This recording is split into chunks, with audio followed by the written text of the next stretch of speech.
എന്താ നീ ഉദ്ദേശിക്കുന്നത് എന്ന് നമ്മൾ പലരും ചോദിച്ചു. ഇപ്പൊ ഞാൻ പറഞ്ഞത്,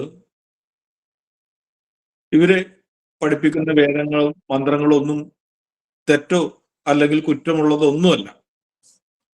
പക്ഷെ യഥാർത്ഥ ചില ഗുണങ്ങളെ കുറിച്ച് അവര് പഠിപ്പിക്കുന്നുണ്ടോ എന്നുള്ള കാര്യം എനിക്ക് സംശയമാണ് എന്നുള്ളത് പറഞ്ഞു. എന്താണ് അങ്ങനെ പറയാനുള്ള ഒരു കാരണം? അതിനകത്തേക്ക് കടക്കാനാണെങ്കിൽ, ഒന്ന് ഏതെങ്കിലും ഒരു മന്ത്രത്തിന്റെ പേര് പറഞ്ഞ് അതിന്റെ ഉള്ളടക്കം അല്ലെങ്കിൽ അതിൽ സൂക്ഷ്മമായിട്ട് ഒളിഞ്ഞിരിക്കുന്ന മന്ത്രത്തിലെ ഗൂഢാർത്ഥങ്ങൾ അവരാരെയും പഠിപ്പിക്കുന്നില്ല, അല്ലെങ്കിൽ ഇത് പഠിപ്പിക്കുന്നവർക്ക് അതേക്കുറിച്ച് അവരറിയുന്നില്ല അല്ലെങ്കിൽ ചിന്തിച്ചിട്ടില്ല എന്നാണ് ഞാൻ മനസ്സിലാക്കിയത്. അത് സത്യമാണോ എന്നുള്ളതൊന്നും അറിയില്ല. ഇനി അവർ മനഃപൂർവ്വം പഠിപ്പിക്കുന്നതാണോ, അല്ലെങ്കിൽ അവരുടെ മറ്റെന്തെങ്കിലും കാരണങ്ങൾ കൊണ്ട് അവരതിൽ നിന്ന് മറ്റൊരു ഭക്തി തലത്തിലേക്ക് ഈ വേദപഠിതാക്കളെയും കൊണ്ടുപോയതാണോ എന്നുള്ളതൊന്നും എനിക്കറിയില്ല.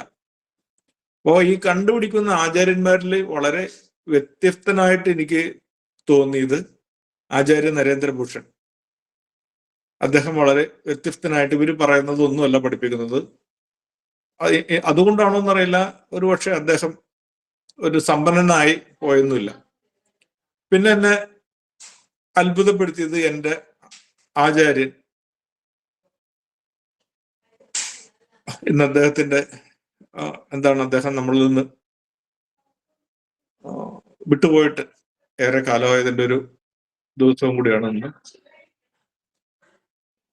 അപ്പൊ അദ്ദേഹം വളരെ വ്യത്യസ്തമായിട്ടുള്ള ഒരു പഠനം തന്നിരുന്നു. വീണ്ടും പി കെ ജയൻ സാറിനെ പരിചയപ്പെട്ടപ്പോൾ ഇന്ന് വരെ ഒരു ആചാര്യനും പറയാത്ത കുറെ കാര്യങ്ങൾ അദ്ദേഹം നമ്മുടെ മുന്നിൽ കാഴ്ചവെക്കും. അദ്ദേഹത്തിന്റെ ക്ലാസ് എന്നെ ഏറെ അത്ഭുതപ്പെടുത്തിയിട്ടുണ്ട്. അപ്പൊ ഞാൻ ചോദിക്കും, സാറേ ഇത് ഈ പറയുന്നത് വേദങ്ങളിൽ ഇതാണോ ഇതിന്റെ അർത്ഥം എന്ന് ചോദിക്കുമ്പോൾ അദ്ദേഹം പറയുന്നത്, എടോ എങ്ങനെ, പുള്ളിയുടെ സംസാരം എങ്ങനെയാണ്, എടോ തനിക്ക് അത് ഗ്രഹിക്കാനോ ഉൾക്കൊള്ളാനോ പറ്റുന്നുണ്ടോ എങ്കിൽ മാത്രം താൻ അത് സ്വീകരിച്ചാൽ മതി എന്ന് പറയും. ഭക്തിയുടെ യാതൊരു വിധത്തിലുള്ള രസവും അദ്ദേഹം തരില്ല. എന്റെ ഗുരുനാഥൻ രാധാകൃഷ്ണ വൈദ്യക്ക് ഇതിനെ കൊണ്ടുപോയിരുന്നത് ഗ്രഹങ്ങളിലേക്കാണ്. വേദങ്ങളുടെ ഓരോ ക്ലാസ്സും ഈശ്വരനെ കുറിച്ചോ ഇതല്ലെങ്കിൽ മറ്റൊന്നിനെ കുറിച്ചോ അല്ല, അത്ഭുതകരമായ വിവിധ ഭാഷകളുടെ വിജ്ഞാനപരമായിട്ടുള്ള ഒരു ഒരു സ്വപ്ന ലോകത്തേക്ക് അല്ല, അതിനപ്പുറത്തേക്കുള്ള ഒരു യഥാർത്ഥ സ്വപ്നങ്ങളിൽ പോലും നമുക്ക് സങ്കല്പിക്കാൻ പറ്റില്ലാത്തൊരു യഥാർത്ഥ ലോകത്തിലേക്ക് അദ്ദേഹത്തിന് കൊണ്ടുപോകാൻ സാധിച്ചിട്ടുണ്ട്. ഇനി അങ്ങനെയുള്ള ആചാര്യന്മാരുണ്ട്. പക്ഷെ അവരുടെ ഒരു ക്ലാസ് അന്ന് വീഡിയോ എടുത്ത് വെക്കാനോ ഇതല്ലെങ്കിൽ ഓഡിയോ ആക്കിയെങ്കിലും വെച്ചാൽ മതിയായിരുന്നു. കുറെയെല്ലാം ഞങ്ങളുടെ കയ്യിലുണ്ട്, പക്ഷെ അത് ഒന്നും വ്യക്തത ഉള്ളതല്ല. അപ്പൊ ഞാൻ പറഞ്ഞു വരുന്നത്, വേദങ്ങളെ യഥാർത്ഥത്തിൽ അറിഞ്ഞ ആചാര്യന്മാരും ചൊല്ലാനായിട്ട് ആരെയും പഠിപ്പിച്ചിട്ടില്ല. കാര്യം അവര് ഒരു വാക്കെടുത്ത് പറഞ്ഞാൽ, ഒരു വാക്കിന് ഇപ്പൊ നമ്മുടെ മുന്നിൽ വൃക്ഷം എന്നുള്ളൊരു വാക്ക് അവരെടുത്തിട്ടാണ്. അപ്പൊ എന്താണ് വൃക്ഷം എന്ന് ചോദിച്ചാൽ, വൃദ്ധിയും ക്ഷയവും ഉള്ളതിനാൽ വൃക്ഷം എന്ന് വിളിക്കുന്നു എന്നവരങ്ങോട്ട് പറയും. അപ്പൊ നമ്മൾക്കൊരു ആകാംക്ഷ തോന്നും, അത് കൊള്ളാലോ എന്നുള്ളത്. വൃദ്ധി കൊണ്ട് തന്നെ നിറയെ ഫലം ഉണ്ടാവുന്നതിനാൽ ആ ഫലത്തെ കൊമ്പുകൾക്ക് താങ്ങാൻ സാധിക്കാതെ ഛേദന സംഭവിക്കുന്നു. അതുകൊണ്ട് വൃദ്ധി കൊണ്ട് ഛേദനം ഉണ്ടാവുന്നതിനാൽ വൃക്ഷേ എന്ന് വൃക്ഷത്തിന് പേരുണ്ട്. ഇപ്പൊ ഫലങ്ങൾ കൊണ്ട് ജീവികൾക്കെല്ലാം ശരീര അഭിവൃദ്ധി വരുന്നതിനാൽ വൃദ്ധി എന്ന നാമവും, ഇല പൊഴിഞ്ഞു തണലില്ലാതെ ക്ഷയം സംഭവിക്കുന്നതിനാൽ വൃക്ഷം എന്നുള്ളൊരു പേര് വൃക്ഷങ്ങൾക്ക് കൊടുത്തത് വളരെ നല്ലതാണ്. ഇതാണ് അദ്ദേഹത്തിന്റെ ഒരു ഭാഷ്യം. ഒരിക്കല് അപ്പൊ എപ്പോഴും ക്ലാസ് എടുക്കുമ്പോഴും ഒരു സംസ്കൃത പണ്ഡിതനോ ഒന്നുമല്ല അദ്ദേഹം, പക്ഷെ അദ്ദേഹം പറയും ഇതാണ് ഇതിന്റെ അർത്ഥം എന്ന് പറയും. അപ്പൊ മൃഗം എന്നാൽ എന്താണ്? അപ്പൊ അദ്ദേഹം പറയും മൃഗം എന്നാൽ ശ്വസനം വേഗമായതിനാൽ, മൃഗങ്ങളുടെ ശ്വസനം എന്നാൽ ഒരു മിനിറ്റിൽ നമ്മൾ നോക്കി നിന്നിട്ടുണ്ടെങ്കിൽ അപ്പോൾ 60 സെക്കൻഡ് ആണെങ്കിൽ എനിക്ക് 60, 70, 72 പ്രാവശ്യമൊക്കെ ഇതിന്റെ ഈ വയറ് കിടന്ന് മിടിക്കുന്നത് നമുക്ക് കാണാം. ഇപ്പൊ നായുടെയും പൂച്ചയുടെയും ഒക്കെ ആ വയറ് നോക്കിയാൽ ശ്രദ്ധിച്ചാൽ നമുക്കിത് കാണാൻ സാധിക്കും. അതുകൊണ്ട് പെട്ടെന്ന് തന്നെ അതിന് മരണം സംഭവിക്കും. അപ്പൊ മൃത്യുവിലേക്ക് ഗമിക്കുന്നത്, വളരെ വേഗം ഗമിക്കുന്നത് കൊണ്ട് ആ ജീവികളെ മൃഗങ്ങൾ എന്ന് വിളിക്കുന്നു. അപ്പൊ നമ്മൾ മൃഗം എന്ന് ഒരാളെ വിളിക്കുമ്പോൾ ഇവൻ എന്ത് മൃഗോടാ എന്ന് ചോദിക്കുമ്പോൾ നമ്മൾ അതിന്റെ അർത്ഥം മനസ്സിലാക്കണം. മൃത്യുവിലേക്ക് വളരെ വേഗം മൃത്യുവിലേക്ക്, മരണത്തിലേക്ക് അവരെത്തും. മനുഷ്യന്റെ പോലെ ദീർഘ ആയുസ്സൊന്നും അവർക്കില്ല. അപ്പൊ ഭയമുള്ളപ്പോൾ ആ ശ്വസന താളം തെറ്റുന്നു. അപ്പൊ മൃഗങ്ങൾ ഭയത്താൽ ജീവിക്കുന്നത് കൊണ്ട് അവരുടെ ശ്വസനം കിതപ്പോടെയാണ്. മനുഷ്യൻ മനനം ചെയ്യുന്നവനാണ്. അതാണ് മാനവൻ എന്ന വാക്കുണ്ടാകാൻ കാരണം. ജീവിതത്തെ നവീകരിക്കാൻ മനസ്സാകുന്ന ഒരു നയനമുണ്ട്. ശ്വസനം ശ്രദ്ധാപൂർവം നിയന്ത്രിച്ചാൽ ഈ മനുഷ്യന് ദീർഘായുസ് ഉണ്ടാകും. അപ്പൊ യോഗ അനുഷ്ഠിക്കുമ്പോൾ തന്നെ ഒരാളുടെ ശ്വസനം മിനിറ്റിൽ 16-ലും താഴെ എത്തും. അതാണ് യോഗയുടെ ഒരു ഗുണം. അപ്പൊ ദീർഘായുസ്സിനായി അനേക നിശ്വാസങ്ങൾ വേണ്ടിവരില്ല. അപ്പൊ അനേക തവണ ശ്വസിക്കുന്ന മൃഗങ്ങൾ ദീർഘായുസ്സോടെ വാഴുന്നില്ല. അപ്പൊ ആയുസ്സിന്റെ വർധനവ് ഭയം എന്നൊരവസ്ഥയിൽ സാധിക്കില്ലല്ലോ, അത് ഉറപ്പാണ്. അപ്പൊ ശ്രദ്ധയുടെ ആലോചനാഭാവം വരുത്തുക. അതുകൊണ്ട് ഈ യോഗ എന്ന് പറയുന്നത് എന്താണെന്ന് അദ്ദേഹം ചോദിക്കുമ്പോൾ എവിടെയെങ്കിലും പോയി ഇരുന്ന് വജ്രാസനത്തിൽ ഇരുന്ന് ആദിമുദ്രയോടെ ഇരുന്ന് ഇങ്ങനെ കുറെ നേരം കണ്ണടച്ചിരുന്നിട്ട് ശ്വസനത്തെ നിയന്ത്രിക്കുക എന്നല്ല ആചാര്യന്മാർ പറഞ്ഞത്. ഏതെങ്കിലും ഒരു ശാസ്ത്രജ്ഞൻ അല്ലെങ്കിൽ നിങ്ങളൊരു കാര്യം ശ്രദ്ധയോടെ ചെയ്യൂ.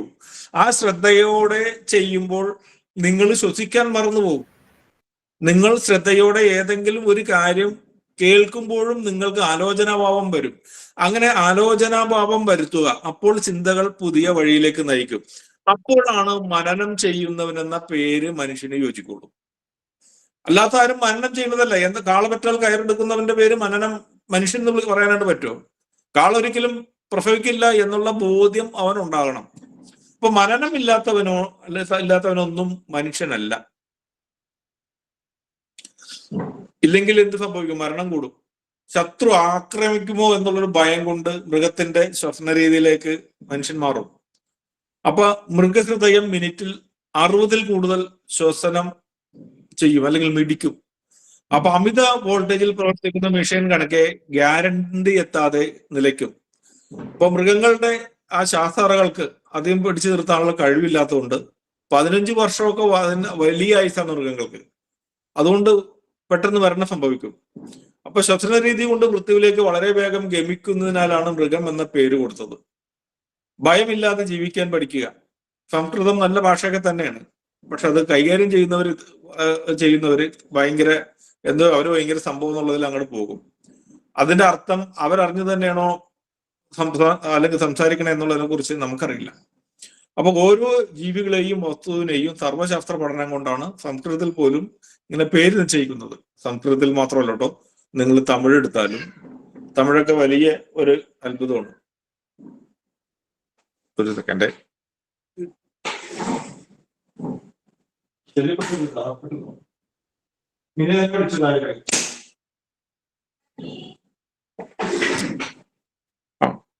അപ്പൊ ഈ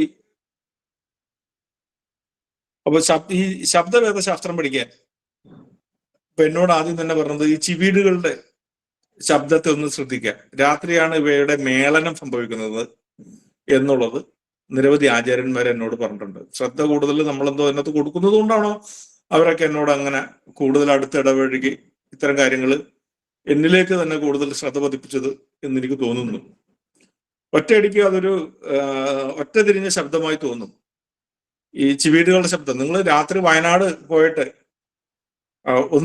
ആ തിരക്കില്ലാത്ത സമയത്തൊന്ന് എവിടെയെങ്കിലും നിങ്ങളൊന്ന് വണ്ടി ഒതുക്കിയിട്ടാൽ നിങ്ങൾക്ക് അത്ഭുതകരമായ പ്രകൃതിയിൽ ഒരു ശബ്ദം കേൾക്കാൻ സാധിക്കും. വനത്തിൽ ചെന്നാൽ അത് കേൾക്കാൻ സാധിക്കും. അപ്പോ ഒറ്റയടിക്ക് ഒരൊറ്റ തിരിഞ്ഞ ശബ്ദമായി തോന്നും. അവയിൽ തന്നെ വിവിധ പ്രാണിവർഗങ്ങളുണ്ട് ഈ ചിവീടുകളിൽ. ഓരോന്നും ഏതൊക്കെ ജീവി എന്ന് തിരിച്ചറിയാനായിട്ട് ശ്രമിക്കുക. അതോടെ നമ്മളുടെ ആദ്യ വിജയം സംഭവിക്കും. അപ്പൊ എങ്ങനെ വാക്കുകൾ ഉണ്ടായി എന്ന് പഠിക്കാൻ പറ്റും? ഇപ്പൊ നമ്മള് ഏതെങ്കിലും ഒരു സംഗീതജ്ഞന്റെ അടുത്ത് പോയി സംഗീതം പഠിക്കാൻ ചെന്നിട്ടുണ്ടെങ്കിൽ അയാൾ ആദ്യം തന്നെ നമ്മളെ ഗായകനാക്കാനല്ല ശ്രമിക്കുന്നത്. നമ്മളെ സ്വരങ്ങൾ എങ്ങനെയാണ്, എന്തിൽ നിന്നുണ്ടായി, എപ്പോഴുണ്ടായി എന്നുള്ളതിനെ കുറിച്ചൊക്കെ അദ്ദേഹം പറയും. ആ സപ്തസ്വരങ്ങളിലെ സാ അത് മയിലിൽ നിന്നാണെന്നും, രാ എന്ന് പറയുന്നത് ഈ കാളയിൽ നിന്നാണെന്നും, ഗ എന്ന് പറയുന്നത് ആടുകളിൽ നിന്നാണെന്നും, പഞ്ചമം എന്ന് പറയുന്ന കുയിലുകളിൽ നിന്നാണെന്നും, നിഷാദത്തിന്റെ ദ കാളയിൽ നിന്നാണെന്നും, അല്ല ദ കാളയിൽ നിന്നാണെന്നും, സോറി ആനയിൽ നിന്നാണെന്നും. പക്ഷെ ഇങ്ങനെയുള്ള ശബ്ദങ്ങളൊക്കെ നമ്മൾ പഠിപ്പിക്കും അല്ലേ? പക്ഷെ അതിനകത്ത് ഈ മാ ശബ്ദം എന്തിൽ നിന്ന് ഉത്ഭവിച്ചു എന്നുള്ളത് ഇന്നുവരെ ആരെയും പഠിപ്പിച്ചിട്ടില്ല. വെറും മധ്യമം എന്ന് മാത്രം പറയുന്നു. അതൊരു വേദ രഹസ്യമാണ്. അതിനകത്തേക്കാണ് നമുക്ക് മധ്യമം എന്താണ് എന്നുള്ളതിനെ കുറിച്ച് ഇന്ന് എനിക്ക് പറയാൻ സാധിക്കുമെന്നുണ്ടെങ്കിൽ ഞാനത് പറയാം, ആ ഭാഗത്തേക്ക് എത്തണമെങ്കിൽ. ഇല്ലെങ്കിൽ നമുക്ക് അടുത്ത ആഴ്ച ഈ മധ്യമം എന്നുള്ളത് പറയാം. ഞാൻ ഈ പറഞ്ഞ വാക്കുകളിൽ എവിടെയെങ്കിലും ഒരു പഴപ്പിഴ വന്നിട്ടുണ്ടെങ്കിൽ നിങ്ങൾ കമന്റിൽ എഴുതി ചോദിക്കണം കേട്ടോ.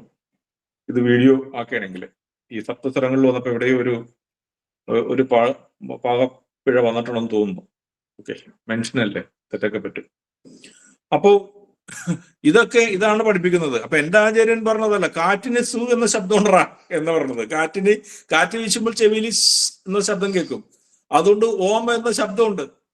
വണ്ടിന് മൂളലുണ്ട്, അതിൽ നിന്നാണ് വണ്ടിന് അളി എന്ന വാക്ക് കൊടുക്കാനുള്ള ഒരു കാരണം. മൂളൽ ഉള്ളതുകൊണ്ട്. മഴയ്ക്ക് ജിൽ എന്നുള്ളൊരു ശബ്ദമുണ്ട്, അപ്പൊ ആ ജിൽ എന്ന ശബ്ദത്തിൽ നിന്നാണ് ജലം എന്ന വാക്കുണ്ടായത്. അപ്പോ ഞാൻ ജനനിയാണെന്ന് മഴ പറയുന്നുണ്ട്, കേൾക്കാൻ ചെവി ഉണ്ടെങ്കിൽ അതൊരു ആസ്വാദനമാണ്. ഈ സൂര്യനിൽ നിന്നാണ് ഈ തേജസ് എന്നൊരു വാക്കുണ്ടായത്. ഉഗ്രം എന്നത് അതിന്റെ ചൂടിൽ നിന്നാണ് ജനിച്ചത്, ഉഗ്രപ്രതാപം എന്നൊക്കെ പറയുന്നത്. അപ്പൊ എന്തിനും ഒരു മാതാവും പിതാവും ഉണ്ട്. നമ്മൾ വിചാരിക്കുന്നത് നമുക്ക് മാത്രമാണ് തന്തയും തള്ളത് അല്ലെങ്കിൽ മാതാവും പിതാവും എന്നുള്ളതാണ്. അല്ല, എല്ലാത്തിനും ഒരു അച്ഛനും അമ്മയുണ്ട്. മനസ്സിൽ തറച്ച വാക്കുകൾ എന്നത് മുള്ളിൽ നിന്നാണ് ഉണ്ടായത്. നീ എന്നിൽ നിന്നും പറന്നുപോയി, കാമകന്മാരൊക്കെ പറയണതാണ്. അത് പക്ഷിയിൽ നിന്നാണ് അതുണ്ടായത്. എടാ, നിന്നെ വളർത്തിയിട്ട് യാതൊരു ഫലമില്ല എന്ന് പറയുന്നത് പഴങ്ങളിൽ നിന്നാണ്. ഫലം പഴങ്ങളിൽ നിന്നാണ് ഉണ്ടായത്. ആ ചുവപ്പ് എന്ന നിറം രക്തത്തിൽ നിന്നാണ് ഉണ്ടായത്. അപ്പൊ അങ്ങനെ വരുമ്പോഴാണ് നമ്മൾ ഈ അയോധ്യ എന്നത്, നമ്മളെല്ലാവരും അയോധ്യക്കാരാണ്. എന്താണ്, 9 ദൂരമുള്ള മനുഷ്യനെ വിളിക്കുന്ന പേരാണ് അയോധ്യ. മനസ്സിലാവുന്നുണ്ടോ? അപ്പൊ ആഴങ്ങളിൽ നിന്നാണ് പാലാഴി എന്ന വാക്കുണ്ടാവുന്നത്.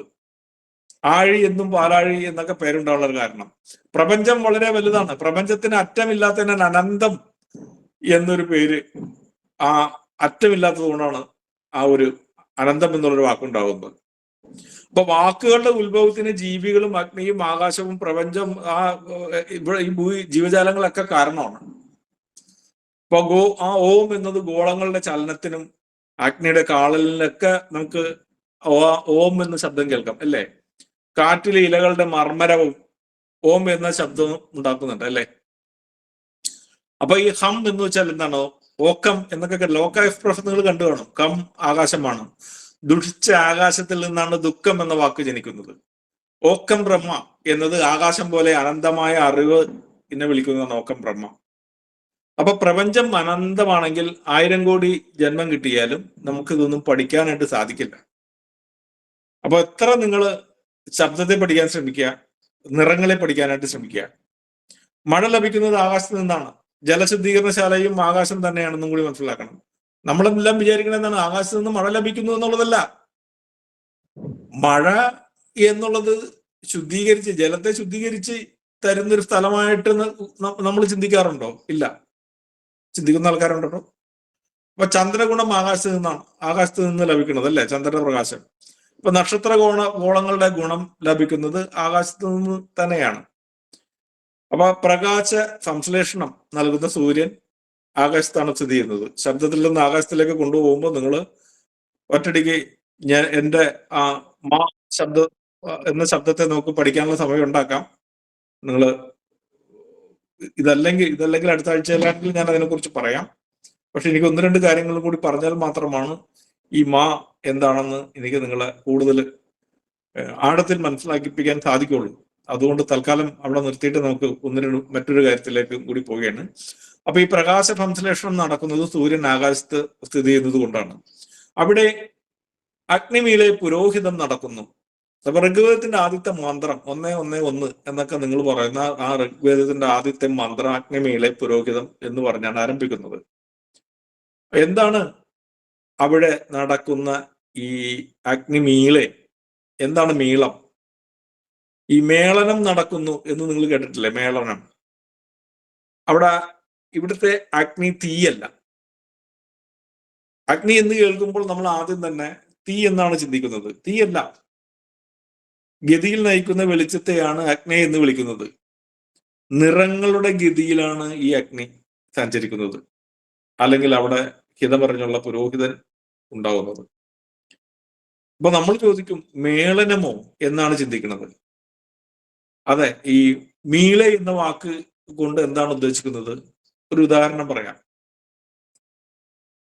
ഈ ക്ഷേത്രത്തിലെ വിഗ്രഹം കയ്യിലെന്തി പൂജാരി ഇങ്ങനെ പ്രദക്ഷിണം ചെയ്യുമ്പോൾ ഈ അല്പമകലെ മാറി നിന്ന് സംഗീത ഉപകരണങ്ങൾ കൊണ്ട് മേളക്കാരുടെ വാദ്യമേളം കൂടി ഉണ്ടാകും, അല്ലെ? ഇവിടെ മേളനം എന്നത് പലതരം ശബ്ദങ്ങളാണ്. വാദ്യർ എന്നത് ആരെയാണ് വിളിക്കണമെന്ന് അറിയാവോ? തമിഴ്നാട്ടിൽ ചെന്നിട്ടുണ്ടെങ്കിൽ നിങ്ങൾ അധ്യാപകനെ വിളിക്കുന്നത് വാദ്യർ എന്നാണ്. കാര്യം അത് വേദങ്ങളുടെ നാടാണ്. വേദങ്ങളുടെ സംസ്ഥാനം എന്ന് പറയുന്നത് ഇന്ത്യയിൽ തമിഴ്നാട് മാത്രമേ ഞാൻ കണ്ടിട്ടുള്ളൂ. അതുകൊണ്ട് നമ്മളാണ് ഇവിടെ അധ്യാപകനെ വാദ്യാർ എന്ന് വിളിക്കാറില്ല. അവിടെ വാദ്യാർ എന്ന് വിളിക്കുന്നത് ഈ ഋഗ്വേദത്തിലെ ഈ വാക്കെടുത്തിട്ടാണ്, ഈ മേളനം എടുത്തിട്ടാണ്. അത് ഈ മേളനം ചെയ്യാൻ പഠിക്കണമെന്നുണ്ടെങ്കിൽ ഒരു സംഗീത ഉപകരണം നിങ്ങൾക്ക് കിട്ടിയാൽ അത് എങ്ങനെയാണ് പ്രവർത്തിപ്പിക്കേണ്ടതെന്ന് നിങ്ങൾക്ക് അറിയില്ല. അറിയുന്നവരുണ്ട് ഈ കൂട്ടത്തില്. ഒരു ഓടക്കുടൽ ഫ്ലൂട്ട് കിട്ടിയാൽ തീർന്നു മനുഷ്യന്റെ കാര്യം. അത് ആ സംഗീത ഉപകരണം അപൂർവം ആൾക്കാരെ വളരെ ഭംഗിയായിട്ട് കൈകാര്യം ചെയ്യുന്നുള്ളൂ. അത് ഒരു ഗുരുവിനെ യഥാർത്ഥത്തിൽ പഠിപ്പിക്കാനായിട്ട് സാധിക്കില്ല. കുറെ കാര്യങ്ങൾ അതിനകത്തുള്ള പഠിപ്പിക്കാൻ പറ്റില്ലെന്നല്ല കേട്ടോ ഞാൻ പറഞ്ഞു എന്നത്. പറ്റും, പക്ഷെ അവിടെ ഏറെ ഫ്ലൂട്ടിസ്റ്റുകൾ ഉണ്ടാകാത്തത് അവിടെ യഥാർത്ഥത്തിൽ വാദ്യാർ എന്ന് പറയുന്ന അധ്യാപനം അവന്റെ തലച്ചോറിൽ സംഭവിക്കുന്നില്ല. അപ്പൊ ഈ ഓടക്കുടലൊക്കെ ഊതുന്ന ആൾക്കാരെ നിങ്ങൾ കാണുമ്പോൾ ഒന്ന് കൈകൂപ്പിയാൽ തെറ്റൊന്നുമില്ല. മറ്റ് സംഗീത ഉപകരണത്തിൽ നിന്ന് വളരെ വ്യത്യസ്തരാണ് അവരെല്ലാം. അപ്പോൾ ഈ വാദ്യമേളം ഉണ്ടാകണമെങ്കിൽ ജ്ഞാനം കൂടിയേ കഴിയൂ. അതുകൊണ്ടാണ് ഈ തമിഴ്നാട്ടിലെ അധ്യാപകൻ വാദ്യാരായിട്ട് മാറിയത്. അപ്പൊ തമ്പുർ മീട്ടാൻ വിരലുകൾക്ക് അനുഭവം ഉണ്ടാകണം. അതിനുള്ള ജ്ഞാനം തലച്ചോറിൽ സംഭവിക്കണം. അതിന് വിദ്യയുടെ മറ്റൊരു നാമമായ വാദ്യാരാകണം. ഇനി ഈ അഗ്നിമേലെ പുരോഹിതം യജ്ഞഫ ദേവമൃത്തജം ഹോതാരം രത്നദാതമം എന്നുള്ള ആ ഒരു മന്ത്രത്തിന് എടുത്തിട്ടുണ്ടെങ്കിൽ ഇതിന് വിവിധ അർത്ഥങ്ങളാണ് ആചാര്യന്മാർ കൊടുത്തിട്ടുണ്ട്. അവരവര് മനസ്സിലാക്കിയ പോലെ വിവിധ കോണുകളിലൂടെ അതിനെ കാണുക, സ്വീകരിക്കാൻ സാധിക്കുന്നവർ അതിനൊക്കെ സ്വീകരിക്കുക. ഇവിടെ കഴിഞ്ഞ ആഴ്ചയിലും ഈ ആഴ്ചയിലൊക്കെ നമ്മൾ പറഞ്ഞത് ഈ പ്രപഞ്ചത്തിന്റെ ഉത്ഭവമാണ്. അപ്പൊ ഈ അഗ്നിമീളെ പുരോഹിതത്തിൽ എന്തെങ്കിലും വിവിധ അർത്ഥങ്ങൾ അല്ലെങ്കിൽ നിഗൂഢമായ മറ്റെന്തെങ്കിലും ഒരു അർത്ഥം ഋഗ്വേദത്തിന്റെ ആദ്യത്തെ മന്ത്രത്തിലുണ്ടോ എന്നുള്ളതാണ് നമ്മളൊന്ന് അന്വേഷിക്കേണ്ടത്. ഋഗ്വേദത്തിലേക്ക് ഒന്നും കടക്കുന്നില്ല കേട്ടോ. നമ്മൾ ഈ പ്രപഞ്ചാരംഭം നാന്ദികേശത്തിൽ തന്നെയാണ് ഉറച്ചു നിൽക്കുന്നത്. ഭൂമി പോലുള്ള ഗ്രഹങ്ങളെ ഗർഭവതിയാക്കാൻ പൗരാണികമായി നിലനിൽക്കുന്ന ഊർജ തരംഗങ്ങളെ അഗ്നി എന്ന് വിശേഷിപ്പിക്കുന്നുണ്ട്. നിങ്ങൾ എന്റെ ഈ വാക്ക് നിങ്ങൾ കേൾക്കുന്നുണ്ടോ എന്നുള്ളത് എനിക്കറിയില്ല, ശ്രദ്ധിച്ചിട്ടുണ്ടോ എന്നുള്ളത് അറിയില്ല. ഞാൻ ഒന്നും കൂടി പറയുന്നു. ഭൂമി പോലുള്ള ഗ്രഹങ്ങളെ ഗർഭവതിയാക്കാൻ പൗരാണികമായി നിലനിൽക്കുന്ന ഊർജ തരംഗങ്ങളെ അഗ്നി എന്ന് വിശേഷിപ്പിക്കുന്നുണ്ട്. അഗ്നിമേള പുരോഹിതത്തിന്റെ മറ്റൊരു അർത്ഥമാണ് ദശഗർഭചരസേ താപയന്തേ എന്ന് പറയുന്ന ഒരു ഋഗ്വേദ മന്ത്രമാണ്. ഋഗ്വേദത്തിന്റെ 5-ാമത്തെ മണ്ഡലത്തിൽ 47-4 10 കിരണങ്ങളും ഭൂമിയിൽ ഗർഭധാരണം ചെയ്യുന്നു എന്നാണ് ഇതിന്റെ അർത്ഥം. ഈ ഗായത്രി ഏറ്റവും മഹത്തായ മന്ത്രം എന്താണ് എന്ന് വെച്ചാൽ, ഈ ഭർഗോദേവ സതീമഹി എന്നുള്ള ഗായത്രി മന്ത്രത്തിൽ ഈ ഭർഗ എന്ന വാചകം തിരിച്ചിട്ടാൽ അത് ഗർഭം എന്ന് മനസ്സിലാക്കാൻ സാധിക്കും. ഗായത്രി വന്ധ്യതയെ ഇല്ലാതാക്കും എന്നൊക്കെ നിങ്ങൾ കേട്ട് കാണുമെന്ന് എനിക്കറിയില്ല. അപ്പൊ ഋഗ്വേദത്തിൽ ഈ മന്ത്രത്തിന് പല അർത്ഥങ്ങളുണ്ട്. അഗ്നിക്ക് തീ എന്നൊരു അർത്ഥം കൊടുക്കാതെ നയിക്കുന്നവൻ എന്ന അർത്ഥത്തിൽ അഗ്നേ എന്നും മീള് എന്നതിന് ഇള എന്ന ശബ്ദവും കൊടുക്കുന്ന ആചാര്യന്മാരുണ്ട്. തെറ്റല്ല. ഈശ്വരൻ ഇളപ്പതിയാണ്. ഇളയെ അറിവുള്ളത് എന്നും പ്രായം ബാധിക്കാത്തതെന്നും അർത്ഥം ഗ്രഹിക്കാനായിട്ട് ഈ മന്ത്ര ഉച്ചരിക്കുന്നതിന് സാധിച്ചാൽ ഇള എന്ന ശബ്ദം ഈശ്വരന്റെ ശബ്ദമാണ്. അപ്പൊ ഈശ്വരൻ പ്രായം ബാധിക്കാത്തവൻ എന്ന അർത്ഥം മനസ്സിലാക്കാം. വേറെയും അർത്ഥതലങ്ങളുണ്ട്. ഉചിതം പോലെ നിങ്ങൾ സ്വീകരിക്കണം.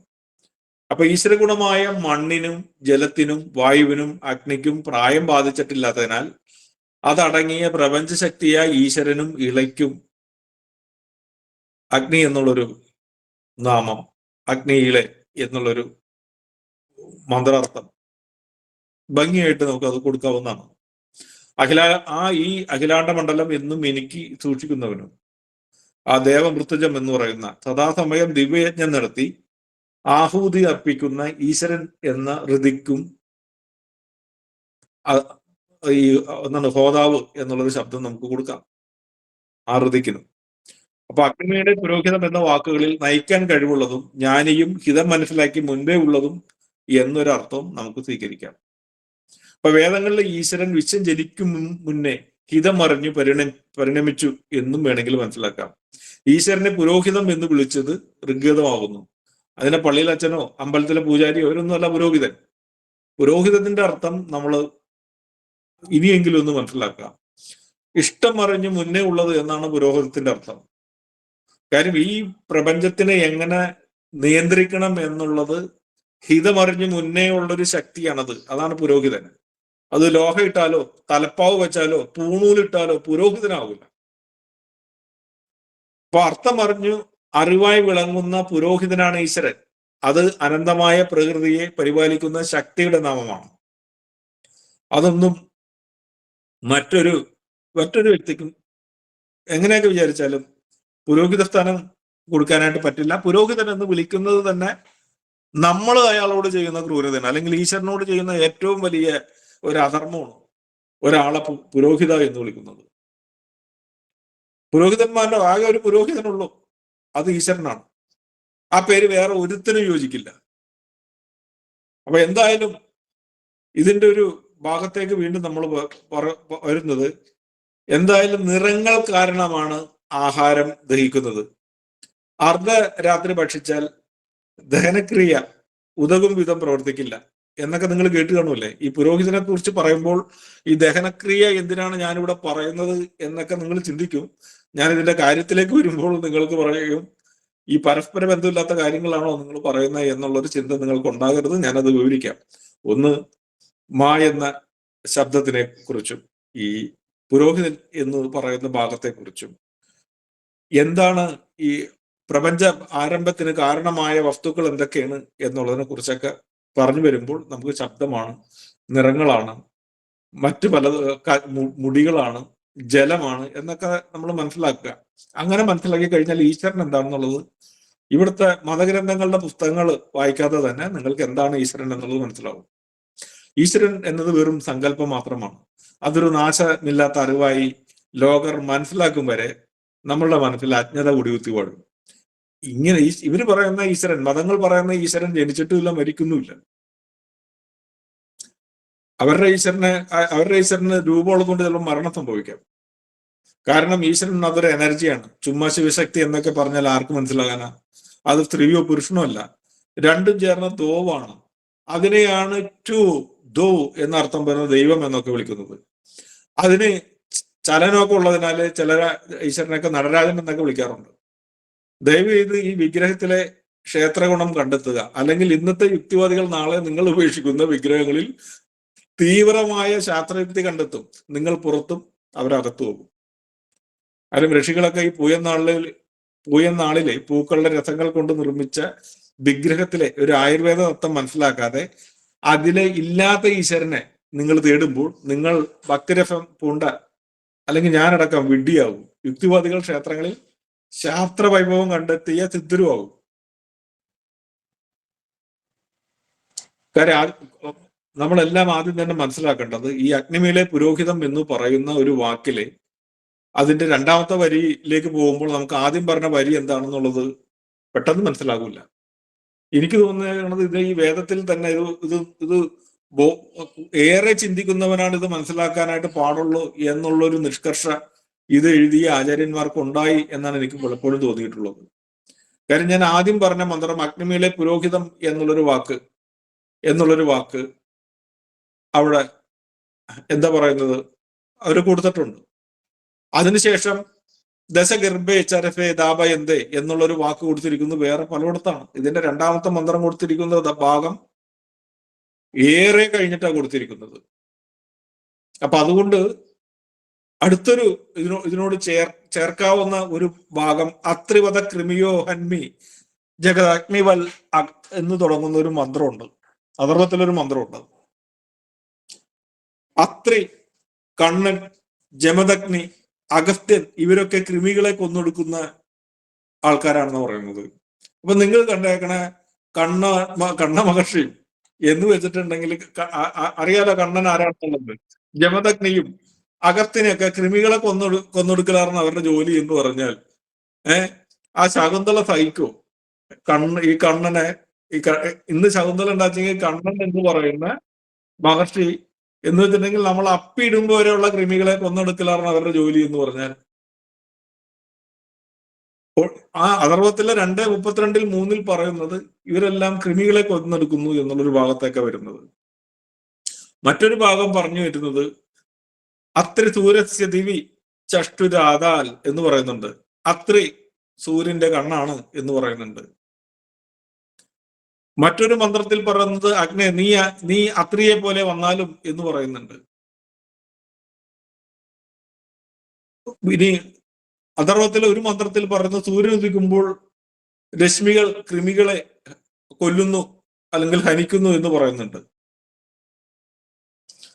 അപ്പൊ രശ്മികൾക്ക് ഈ അഗ്നിമീലെ പുരോഹിതം എന്ന് പറയുമ്പോൾ അവിടെ ഹിതമറിഞ്ഞ് മുന്നേ ജനിച്ചത് ഞാൻ ഈ പറഞ്ഞ രശ്മികളാണ്. അത്രി, കണ്ണൻ, ജമദഗ്നി, അഗസ്ത്യൻ ഇവരൊക്കെ ജനിച്ചില്ലാന്ന് വെച്ചെങ്കിൽ മനുഷ്യൻ ജനിക്കുമ്പോൾ ഈ കൃമികൾ ആരാക്രമിക്കും? ഈ കൃമികൾ മനുഷ്യൻ ആക്രമിക്കും, അല്ലെങ്കിൽ ജീവികൾ ആക്രമിക്കും. അതുകൊണ്ട് ഹിതമറിഞ്ഞ് മുന്നേ ജനിച്ചത് ഈശ്വരനാണോ നിറങ്ങളാണോ അത് നിങ്ങൾ ഉറപ്പിക്കുക. പെട്ടെന്ന് ഞാൻ ഈ പറയുന്ന ഭാഗം നിങ്ങൾക്ക് മനസ്സിലാകുമോ എന്നുള്ളത് എനിക്കറിയില്ല. ഞാൻ നേരത്തെ പറഞ്ഞു ഭാർഗം തിരിച്ചിട്ടാൽ ഗർഭമാണെന്ന്. ഭാർഗവനെ ഗായത്രിയിലൂടെ ജലാർക്യം കൊണ്ട് സ്വീകരിക്കുമ്പോൾ നിറങ്ങൾ ബീജമായി പതിക്കുന്നു. നിറം എന്നാൽ എങ്ങും നിറഞ്ഞു നിൽക്കുന്നത് എന്നാണ് അർത്ഥം. പൂർണ്ണചന്ദ്രനെ നമ്മൾ നിറതിങ്കൾ എന്ന് വിളിക്കാറുണ്ട് അല്ലെ? അപ്പൊ വർണ്ണങ്ങൾ ജലങ്ങളുടെ സംഭാവനയാണ്. സൂര്യൻ എന്ന ഭാർഗദേവന്റെ വെളിച്ചം ജലത്തിൽ തട്ടുമ്പോൾ 9 നിറങ്ങൾ ഗർഭധാരണം ചെയ്യുന്നു. ഇവം മേ ഗംഗേ യമുന സരസ്വതി ശതദ്രുതി സ്തോമം സജത എന്ന് പറയുന്ന ഒരു മന്ത്രം ഋഗ്വേദത്തിന്റെ 10ാമത്തെ ഭാഗത്ത് കൊടുത്തിട്ടുണ്ട്. 10ാം മണ്ഡലത്തിലെ 75-5 ഗംഗ, യമുന, സരസ്വതി, സുദുദ്രി എന്ന് പറയുന്ന സരസ്വതി, പുരുഷിണി, അസ്കിന്യ, മരുദ്ധ, വിസ്തത, ആർജക്കീയ എന്നിവയെല്ലാം രശ്മികളാവുന്നു. 10 രശ്മികളുണ്ട്. ഇതിൽ 9 കാണിച്ചിട്ടുണ്ട്. 10ാമത്തെ കിരണം കപിലം എന്ന നാമത്തിൽ അറിയപ്പെടുന്നു. ഇവയെല്ലാം സോമം എന്ന ജലവുമായി ബന്ധമുള്ളതാകുന്നു. ദശമി ദീർദശയ 10 കിരണങ്ങളുണ്ട്. ദശനാമേകം കപിലം 10-1 പേര് കപിലം എന്നാകുന്നു. ഇവിടെയാണ് രസകരമായ ഒരു സംഭവം. തവിട്ട് നിറം കപിലമാണ്.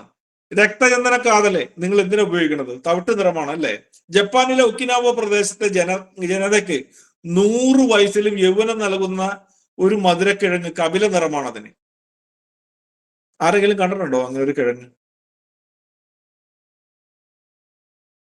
ലുലുവിൽ എനിക്ക് തോന്നുന്നത് 5 വർഷം വരെ ഉണ്ടായിരുന്നു. പിന്നീട് അതിനെ ഞാൻ കണ്ടിട്ടില്ല. ഞാനൊരു കൃഷിക്കാരനോട് പറഞ്ഞു, ഞാൻ ഇത് എങ്ങനെയെങ്കിലും നട്ടുപിടിപ്പിക്കാൻ പറ്റുമെങ്കിൽ പിടിപ്പിക്കാൻ പറഞ്ഞു.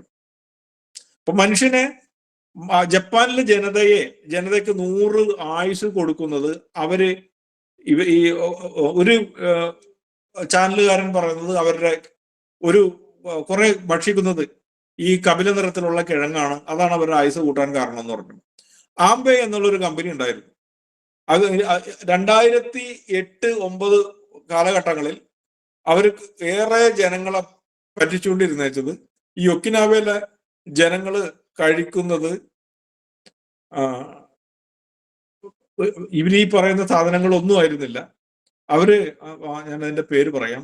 നമ്മള് ഈ അങ്ങനെ പച്ചക്കറി കടയിലെ അല്ലെങ്കിൽ പലചരക്കടയിലൊക്കെ ഇറച്ചി പോലെ തന്നെ കിട്ടുന്ന ഒരു വസ്തു ഉണ്ടല്ലോ, അതിനെ നമ്മൾ ഇറച്ചിയുടെ രൂപത്തിൽ അതിനെ കറി വെക്കുകയാണെങ്കിൽ അതിനെ ചവയ്ക്കുമ്പോഴും നമുക്ക് നാക്കിനും പല്ലിനൊക്കെ മനസ്സിലാകുന്നത് ഇറച്ചിയാണെന്ന് തോന്നുന്നു.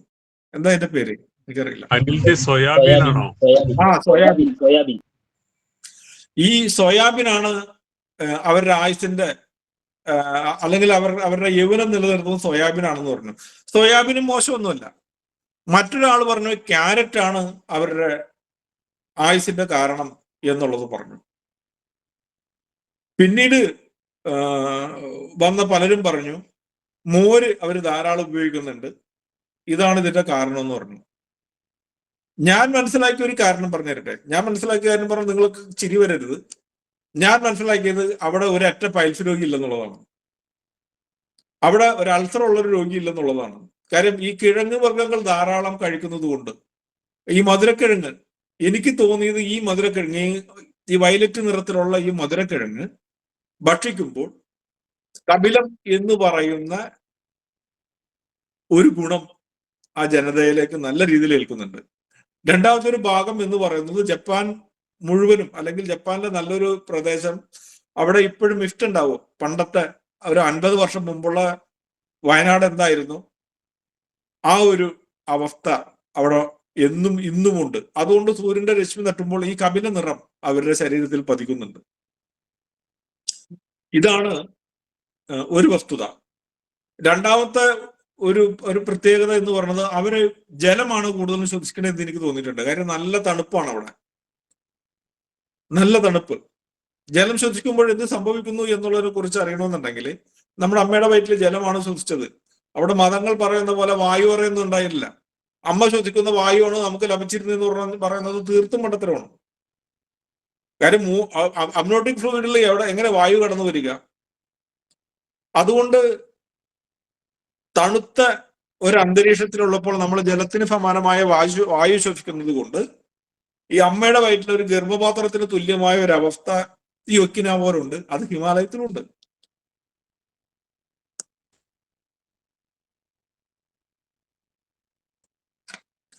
അപ്പൊ ആകാശ വസ്തുക്കളിൽ നിന്ന് നമുക്ക് കാണാൻ കഴിയുന്ന വിവിധ നിറങ്ങളുടെ പ്രതിഭാസങ്ങൾ മൂലമാണ് എന്ത് കൂടുന്നത്? ആയുസ് കൂടുന്നത്.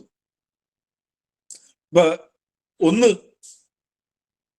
നമ്മൾ ശ്രദ്ധിക്കാത്തൊരു ഭാഗം, വേദത്തിലെ ഏറ്റവും ആരും ശ്രദ്ധിക്കാത്തൊരു ഭാഗം, സൂര്യൻ വെളുത്ത വെളിച്ചമാണ്, അല്ലെങ്കിൽ വെളുത്ത വെളിച്ചം പുറപ്പെടുവിക്കുന്നുണ്ട്. ഇത് നമുക്ക് കാണാൻ സാധിക്കുന്നു. അതുകൊണ്ട് വർണ്ണരാജിയുടെ എല്ലാ നിറങ്ങളും ചേർന്നതാണ് സൂര്യന്റെ നിറം. ഇത് അറിയണമെന്നുണ്ടെങ്കിൽ എല്ലാ നിറങ്ങളും കൂടി ഒരു പലകല് വരച്ചിട്ട് അതിനൊന്ന് കറക്കി നോക്കിയാൽ ആ വെളുത്ത നിറം കിട്ടുന്നുണ്ടെങ്കിൽ സൂര്യനിലെ എല്ലാ നിറങ്ങളും ഉണ്ട്. ചന്ദ്രന്റെ ഒരു ഗുണം എന്താണ്? ചന്ദ്രൻ നമ്മുടെ സൂര്യന്റെ പ്രകാശത്തെ പ്രതിഫലിപ്പിച്ച് നമുക്ക് വീണ്ടും വെളിച്ചം തരുന്നു. ഇപ്പൊ ഭൂമിയിൽ ചില സമയത്ത് പറയാൻ ഇന്നലത്തെ ചന്ദ്രൻ സൂപ്പർ ആയിരുന്നു എന്ന് പറയുന്നത് അന്തരീക്ഷത്തിൽ പൊടിപടലം ഉണ്ടായിരുന്നില്ല, അതുകൊണ്ട് ചന്ദ്രനെ കാണാൻ കുറച്ച് ഭംഗി ഉണ്ടായിരുന്നു.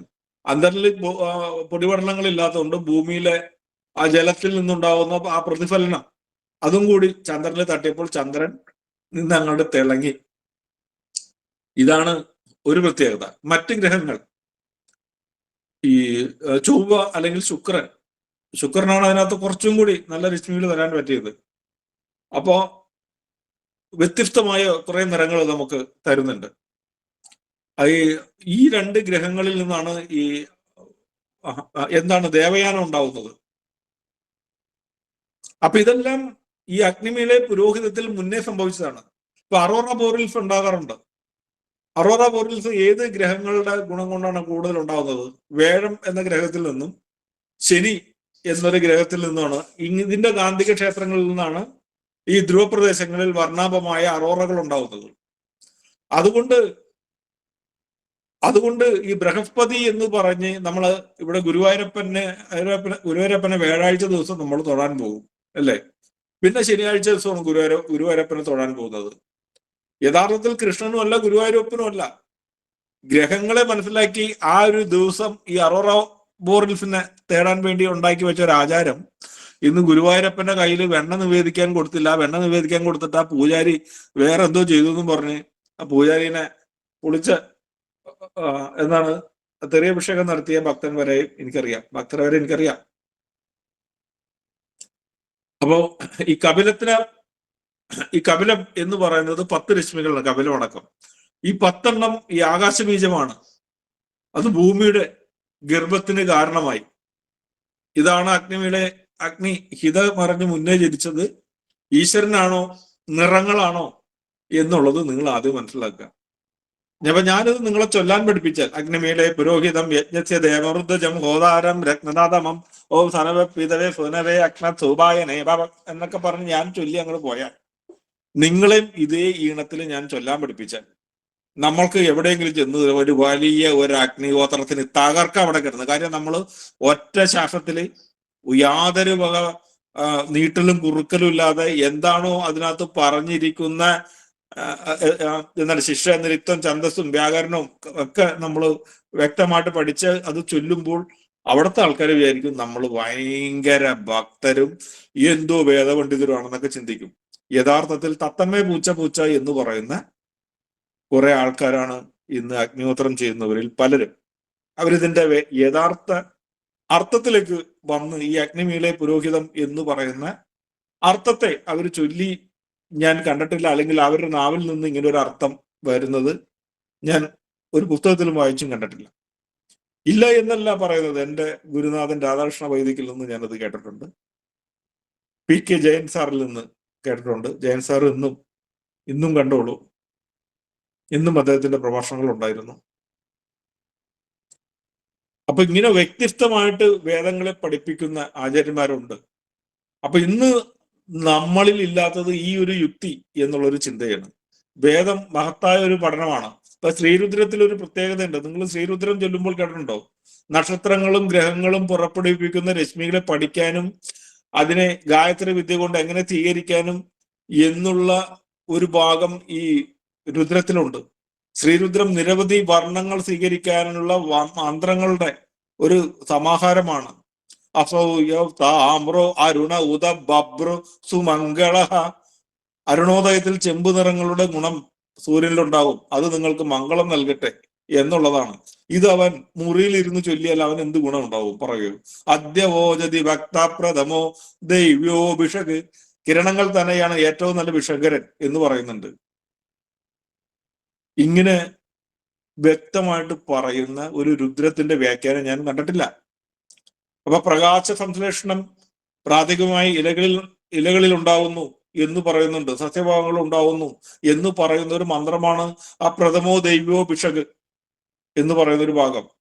ആ ഫോട്ടോ സിന്തറ്റിക് പ്രവർത്തനം മൂലം എന്തെല്ലാം സംഭവിക്കുന്നു എന്നുള്ളത് ഈ ശ്രീരുദ്രത്തില് കുറച്ചും കൂടി വ്യക്തമായിട്ട് പറയുന്നുണ്ട്. ഇപ്പൊ കള്ളിച്ചെടി പോലുള്ള ചില ചെടികൾക്ക് ഈ ഫോട്ടോ സിന്തറ്റിക് കാണ്ഡമുണ്ട്. അതുകൊണ്ട് നിങ്ങൾ ഈ ഡ്രാഗൺ ഫ്രൂട്ട്, കപിലം എന്ന് പറയുന്ന വർണ്ണം നിറഞ്ഞ ഡ്രാഗൺ ഫ്രൂട്ട് നിങ്ങൾ കഴിച്ചിട്ട് പിറ്റേ ദിവസം നിങ്ങൾക്ക് എന്ത് സംഭവിക്കുന്നു എന്നുള്ളത് ആരെങ്കിലും ഒന്ന് പറഞ്ഞു തരാൻ പറ്റും? ഇവിടെ ഈ കള്ളിച്ചെടിയുടെ ഒരു ഗുണം എന്താണെന്ന് വെച്ചാൽ ഈ ഫോട്ടോ സിന്തറ്റിക് കാണ്ഡം അടങ്ങിയതാണ് കറ്റാർവാഴയും കള്ളിച്ചെടികൾക്കും. കള്ളിച്ചെടികളിൽ നിന്ന് നമുക്ക് ഒരു ചുവന്ന ഒരു പഴം കിട്ടും. കാര്യം ഡ്രാഗൺ ഫ്രൂട്ടിന്റെ വലിപ്പം വെച്ച് നോക്കിയിട്ടുണ്ടെങ്കിൽ അതിന്റെ 50-1 ഭാഗമുള്ളൂ അതിനുണ്ടാവുമെങ്കിൽ പോലും ഇതൊരു പഴം നമ്മൾ കഴിച്ചാൽ ഏറെ നേരത്തേക്ക് നമുക്ക് ദാഹം അനുഭവപ്പെടില്ല. അപ്പോൾ ഈ മരുഭൂമിയിൽ ഈ കള്ളിച്ചെടിയുടെ ഈ പഴങ്ങള് ഭക്ഷിക്കുമ്പോൾ ഏറ്റവും കൂടുതൽ ജലത്തിൽ അടങ്ങിയിരിക്കുന്ന ഒരു ഗുണം നമുക്ക് അവിടെ കിട്ടുന്നുണ്ട്. കാര്യം ഈ ഫോട്ടോസിന്തറ്റിക് കാണ്ഡമുണ്ട്. അവിടെ കപിലം പ്രവർത്തിക്കുന്നുണ്ട്. ഒലിവ് മരങ്ങൾക്ക് എന്താണ് ഇത്രയും പ്രത്യേകത വരാനുള്ള ഒരു കാരണം എന്നറിയാമോ? ഒലിവിനെ കുറിച്ച് പഴയ നിയമം ബൈബിളിലും പുതിയ നിയമം ബൈബിളിലും ഇപ്പോഴുള്ള ജനങ്ങളെല്ലാം ഈ ഒലിവ് മരം എന്തോ അവർക്ക് വലിയ സംഭവമാണ്. എന്തെല്ലാം പഴങ്ങൾ ഉണ്ടായാലും ഒലിവില്ലാത്ത ഒരു ഭാഗം അവർക്കുണ്ടാകില്ല. എന്താ കാരണം എന്ന് വെച്ചാൽ ഈ ഒലിവ് മരങ്ങൾക്ക് ആ ഫോട്ടോസിന്തറ്റിക് ശാഖകൾ തന്നെ ഉണ്ട്. സൂര്യന്റെ രശ്മികളെ സ്വീകരിക്കാനുള്ള ഒരു കഴിവുണ്ട്. ഈ റോസാപ്പൂവിന്, ഈ പനിനീർ പൂവ് എന്ന് അതിന് വിളിക്കാനുള്ള കാരണം എന്താണ്? അവിടെ അതിനകത്ത് ക്ലോറോഫിൽ അടങ്ങിയിട്ടുണ്ട്. പിന്നെ ഈ വാട്ടർ ലില്ലി എന്ന് പറയുന്ന ഒരു സസ്യത്തിന്റെ വേരുകൾ നിങ്ങൾ വിദേശത്തൊക്കെ പോയാൽ നിങ്ങൾക്കത് വാങ്ങാൻ കിട്ടും. അതിനകത്ത് എന്താ ഗുണമുള്ളത്? ആ ഫോട്ടോസിന്തറ്റിക് ഔഷധ ഗുണമുണ്ട്. നമ്മളുടെ തക്കാളിക്ക് നമ്മൾ വില കൂടിയെന്ന് പറയുമ്പോൾ നിങ്ങൾ പേടിക്കണ്ട, വില കുറഞ്ഞെന്ന് പറയുമ്പോൾ ഇതിന് കൂടുതൽ നിന്നു. അതിനകത്ത് ക്ലോറോഫിൽ അടങ്ങിയിട്ടുണ്ട് തക്കാളിയിൽ. അപ്പൊ ഇതെല്ലാം ഇങ്ങനെയുള്ള കുറെ മന്ത്രങ്ങളുടെ രഹസ്യ ഭാഗങ്ങൾ നമ്മൾക്ക് സയൻസ് അല്ല പറഞ്ഞു തരുന്നത്, ശ്രീരുദ്രം പറഞ്ഞു തരുന്നുണ്ട്. നമോ അസ്തു നീലഗ്രീവായ സഹസ്രാക്ഷായ മേടുഷേ. നീലനിറമുള്ള കണ്ഠവും എണ്ണിയാലൊടുങ്ങാത്ത രശ്മിയിലെ പതിപ്പിക്കുന്ന കണ്ണുകളെയും രുദ്രം വിവരിക്കുന്നുണ്ട്. അപ്പൊ നമ്മൾ അഗ്നിയെ സ്വീകരിക്കാൻ വന്നവരാണ് എന്ന് പറയുമ്പോൾ ഏത് അഗ്നിയാണ് സ്വീകരിക്കുന്നത്? അതൊന്നും എല്ലാവരും ഓർക്കണം. ഈശ്വരന്റെ അഗ്നി സ്വരൂപമാണ്, അത് സത്യമൊക്കെ തന്നെയാണ്, അതൊക്കെ ഓർമ്മയിൽ ഉണ്ടാവണം. പക്ഷെ വിറകിൽ ഉള്ള അഗ്നി ഒളിഞ്ഞിരിക്കുന്ന ഒരു അഗ്നി ഒളിഞ്ഞിരിപ്പുണ്ട്. ഈശ്വരനും സൂക്ഷ്മമായി അതിന്റെ മുന്നിലുണ്ട്. കണ്ണുകൊണ്ട് കാണാൻ സാധിക്കുന്നില്ലെങ്കിൽ മനസ്സുകൊണ്ടൊന്ന് കാണുക. അപ്പൊ ആ വിറക് കത്തുമ്പോൾ വെളിച്ചവും ചൂടും പുകയും കരിയും ഗന്ധവും ഒക്കെ ഉണ്ടാകുന്നുണ്ടെങ്കിൽ എല്ലാത്തിലും ആ ഒരു പഞ്ചഭൂതത്തെ കാണാനാകും. വിറകും നമ്മളും ഈശ്വരനും പഞ്ചഭൂതമാണ്. അപ്പൊ ഈ അഗ്നിമീലെ പുരോഹിതം എന്ന ഒരു വാക്കിനെ ഇത്രയും നേരമായിട്ട് നമുക്കത് വിവരിച്ച് തീർന്നില്ലെങ്കിൽ ആ ഒരൊറ്റ ആദ്യത്തെ മന്ത്രം അതിശക്തമായിരിക്കണം, അല്ലേ? അപ്പൊ അഗ്നിക്കായി ഒരു കുണ്ടം ഒരുക്കണം. എന്താണ് കുണ്ടം? കുണ്ടം എന്ന വാക്ക് വൈകുണ്ഠത്തിൽ സൃഷ്ടി നടക്കുന്ന പോലെ അഗ്നികുണ്ഡത്തിലും സൃഷ്ടിക്കാനുള്ള ഹവിസായിട്ടുള്ള ഒരു സാമഗ്രി ഈ പ്രപഞ്ചം ഒരു സാമഗ്രിയായിട്ട് നിൽക്കുകയാണെങ്കിൽ അവിടെ ഈശ്വരൻ അത് ഒരുക്കിയിട്ടുണ്ട്. നാമികേശൻ ക്ലാസ് തന്നെയാണ്, നിങ്ങൾ പേടിക്കണ്ട. അപ്പൊ ആകാശം എന്ന് പറഞ്ഞാൽ അവിടെ ഇങ്ങനെ ശബ്ദ ബീജികളാൽ മുഖരിതമാണ്. ആ ശബ്ദം പുറപ്പെടുന്നത് രൂപങ്ങൾ ഉള്ള ഗോളത്തിൽ നിന്നാണ്. ഇതെന്താണെന്ന് പറയാനുള്ള കാരണം, ശബ്ദത്തിന് രൂപമുണ്ടോ എന്ന് ചോദിച്ചു. ആദിയിൽ വചനം ഉണ്ടായി, വചനം രൂപമായിരുന്നു എന്ന് പറയുന്നത്. എങ്ങനെയാണ് ഈ വചനം രൂപമാവുന്നത്?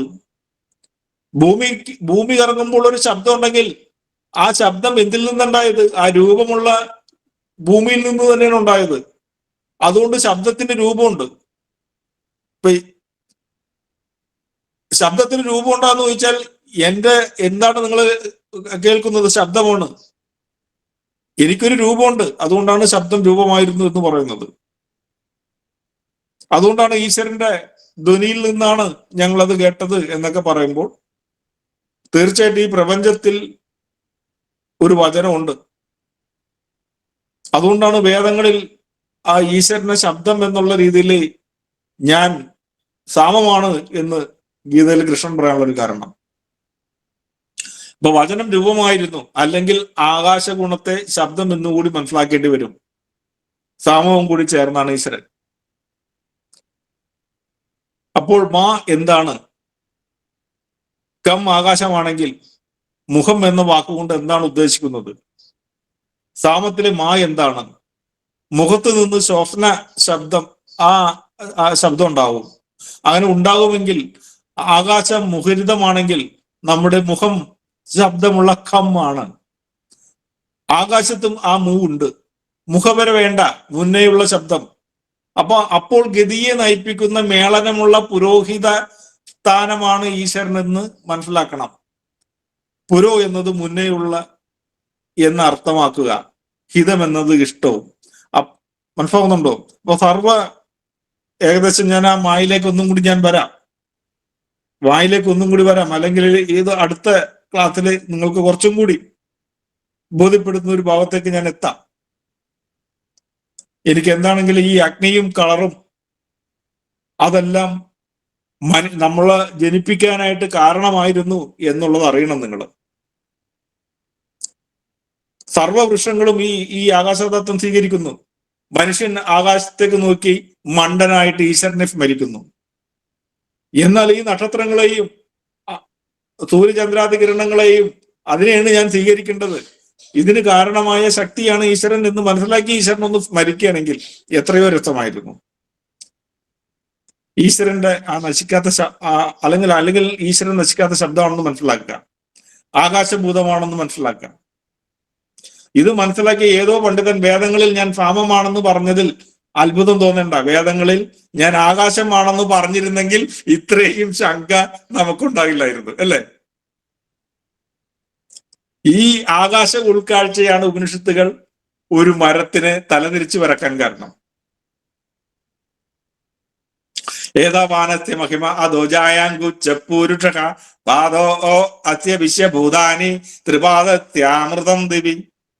ആ വാനത്തെ മഹിമ വിവരിക്കാൻ സാധിക്കില്ല. പ്രപഞ്ചപുരുഷന്റെ ആ 3.25 പാദവും ആകാശമാർഗെ ആകുന്നു. കാൽഭാഗമേ ഇവിടുത്തെ മനുഷ്യനല്ലോ, മനുഷ്യൻ നിർമ്മിച്ച വലിയൊരു കണ്ണുണ്ടല്ലോ, ക്യാമറ, അതിന് സാധിച്ചിട്ടുള്ളൂ. അപ്പൊ ഏറ്റവും വലുത് ആകാശമാർഗത്തിൽ ഇരിക്കുമ്പോൾ ഉപാസന എന്നത് ഗ്രഹങ്ങളുടെ ഗ്രാഹ്യമാണെന്ന് മനസ്സിലാക്കാം. അതിലെ ചെറിയ ഒരു ഭാഗമാണ് ഈ ഏകാദശി നോക്കലും ബാക്കിയുള്ള ആചരണങ്ങളും മറ്റുമെല്ലാം. ഈ മദനം എന്നൊരു ക്രിയ നിങ്ങൾ കേട്ട് കാണുമല്ലോ. മദനം കാളിയന്റെ മീതിരുന്ന് കൃഷ്ണൻ ഇങ്ങനെ മർദ്ദനം നടത്തുന്നുണ്ട്. ഈ മർദ്ദനം ജനിക്കുന്നത് മർദ്ദനം എന്ന വാക്കാണ് സായിപ്പ് മുർഡർ ആക്കിയത്. ഞാൻ മുന്നേ പറഞ്ഞു ഈ മഴയുടെ ജിൽ ശബ്ദത്തിൽ നിന്നാണ് ജലം എന്ന വാക്ക് ജനിക്കുന്നത് എന്ന് പറഞ്ഞു. നമ്മുടെ ഈ അമ്പലങ്ങളിലൊക്കെ നിങ്ങൾ ഇടയ്ക്ക എന്നുള്ളൊരു സംഗീതം കണ്ടു കാണും. കാണാത്തതായിട്ട് ആരും ഉണ്ടാവുമെന്ന് എനിക്ക് തോന്നുന്നത്. ചെണ്ട പോലെ നിലത്ത് വെക്കാറില്ല, അത് മുകളിൽ അങ്ങനെ തൂക്കിയിടും. ക്ഷേത്രത്തിൽ ഇടയ്ക്കയുടെ ശബ്ദത്തിൽ എല്ലാ ശബ്ദങ്ങളുടെയും ഇടയ്ക്കുള്ള ശബ്ദമുണ്ട്. എന്താ പറഞ്ഞത്? ക്ഷേത്രങ്ങളിലെ ഇടയ്ക്കയുടെ ശബ്ദത്തിനുള്ളിൽ എല്ലാ ശബ്ദങ്ങളുടെയും മധ്യത്തിൽ വരുന്ന ശബ്ദമുണ്ട്. അതുകൊണ്ട് മധ്യസ്ഥ എന്നാണ് ആ ഇടയ്ക്കയ്ക്ക് പേരിടേണ്ടതെന്ന് ഞാൻ പലപ്പോഴും പറയാറുണ്ട്. ഇതിനാരാടാ മലയാളത്തിൽ ഇടയ്ക്ക എന്ന് വിളിച്ചത്? സങ്കടമുണ്ട്. ഇടയ്ക്കയുടെ ശബ്ദം ആകാശ പ്രചോദനമാണ്. ഗോളങ്ങൾ തമ്മിലുള്ള ഇട ആണ് ആകാശം. ഇട എന്ന് വെച്ചാൽ 2 ഗോളങ്ങൾ തമ്മിലുള്ള അകലം. ആ അകലത്തെയാണ് ഇടം എന്ന് പറയുന്നത്. നീ ഇപ്പോൾ ഏത് ഇടത്താണ് നിൽക്കുന്നത് എന്ന് ചോദിക്കാൻ കാരണം നിങ്ങൾക്ക് മനസ്സിലായി കാണുമെന്ന് വിശ്വസിക്കുന്നു. അപ്പൊ ഈ ഇടയ്ക്ക എന്തുകൊണ്ടാണ് നിലത്ത് വെക്കാത്തത്? എല്ലാ ശബ്ദങ്ങളുടെയും ഇടയിലുള്ളൊരു ശബ്ദം ഇടയ്ക്കയിലുണ്ട്. ഏകദേശം നിങ്ങൾ ഈ വാക്കുകളൊക്കെ ഒന്നും കൂടി കേട്ടിട്ട് നമുക്ക് അടുത്ത ക്ലാസ്സിൽ ഞാൻ ഇതിനും കൂടി പരിപോഷിപ്പിച്ചിട്ട് മറ്റു കാര്യങ്ങളിലേക്ക് പോകാം.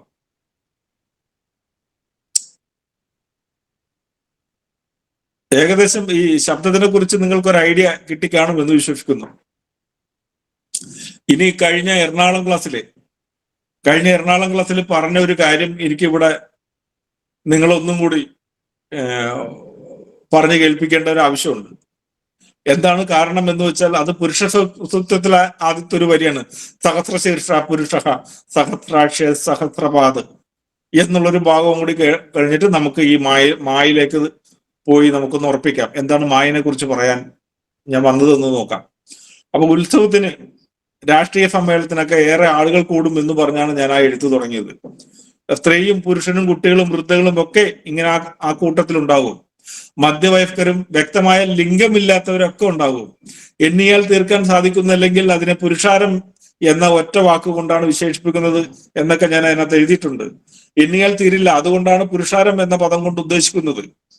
പട്ടിയും പൂച്ചയും അടക്കം എണ്ണിയാൽ ഒടുങ്ങാത്ത പറവകളുണ്ടാവും. മൃഗങ്ങളും അടങ്ങുന്ന സർവ്വ ജീവജാലങ്ങളും മനുഷ്യനും അടങ്ങുന്നതിനെ വിളിക്കുന്നതാണ് പുരുഷാരം. അപ്പൊ പുരുഷൻ എന്ന് വെച്ചാൽ ആണാണോ പെണ്ണാണോ? നിങ്ങളൊന്ന് ചിന്തിക്കൂ. അതെന്താണ് ആ വാക്കുണ്ടാകാനുള്ള കാരണം എന്നുള്ളത് ഇതുവരെ എനിക്ക് ചിന്തിച്ചിട്ട് എനിക്ക് ഉത്തരം കിട്ടിയിട്ടില്ല. മഹിളാ സമാജമോ പുരുഷവർഗങ്ങളുടെ ഒത്തുചേരലോ ആയിരുന്നെങ്കിൽ തരംതിരിച്ച് വേണമെങ്കിൽ പറയാമായിരുന്നു. അപ്പൊ അളവില്ലാത്ത വിധം മഹിളകളോ ആൺവർഗമോ സമ്മേളിച്ചിട്ടുണ്ടെങ്കിൽ, മഹിളകൾ മാത്രം സമ്മേളിച്ചിട്ടുണ്ടെങ്കിൽ അതിനെയും വിളിക്കുന്നത് പുരുഷാരം എന്നാണ്. ലോകത്തിലെ എല്ലാ സ്ത്രീകളും കൂടി ഇന്ത്യയിൽ വന്ന് തമ്പടിച്ചിട്ടുണ്ടെങ്കിൽ നമ്മൾ അതിനെ വിളിക്കുന്നത് സ്ത്രീയാരം എന്നല്ല, പുരുഷാരം എന്നാണ്. അപ്പൊ പുരുഷൻ എന്ന് പറഞ്ഞാൽ ആരാണ്? അവിടെ ഈശ്വരനെ പുരുഷൻ എന്ന് വിളിക്കാനുള്ള ഒരു കാരണം എന്താണ്? എണ്ണിയാൽ ഒടുങ്ങാത്തതാണ് പുരുഷൻ. അപ്പൊ പുരുഷൻ എന്നാൽ ആൺവർഗം എന്നൊരു അർത്ഥമില്ലെന്ന് ആദ്യം തന്നെ നിങ്ങൾ മനസ്സിലാക്കാം. ഇനി ടോയ്ലറ്റിൽ എവിടെയെങ്കിലും പോകുമ്പോൾ പുരുഷൻ എന്ന് എഴുതിയിട്ടുണ്ടാവും, സ്ത്രീ എന്ന് എഴുതിയിട്ടുണ്ടെങ്കിൽ നിങ്ങൾക്ക് അധികാരപ്പെട്ട സ്ഥലമാണെന്നുണ്ടെങ്കിൽ ആ പുരുഷൻ എന്നുള്ളത് മാറ്റിയിട്ട് ആണും പെണ്ണെന്ന് എഴുതി വെച്ചോളൂ. പുരുഷനാണോ പെണ്ണല്ലെന്നിരിക്കെ അനന്തതയാണ് ആ വാക്കിന്റെ അർത്ഥം സൂചിപ്പിക്കുന്നതെന്ന് നമ്മളൊന്ന് മനസ്സിലാക്കാം. പുരു എന്നാൽ ലോകവും ഷ എന്നാൽ ശയനവും ആകുന്നു. അപ്പൊ ലോകം അനന്തമായ ശയനമാണ്. അതിന് പാദമോ ശിരസോ തുടക്കമോ ഒടുക്കമോ ഇല്ല. അതിനാൽ പുരുഷൻ എന്ന് വിളിക്കുന്നു.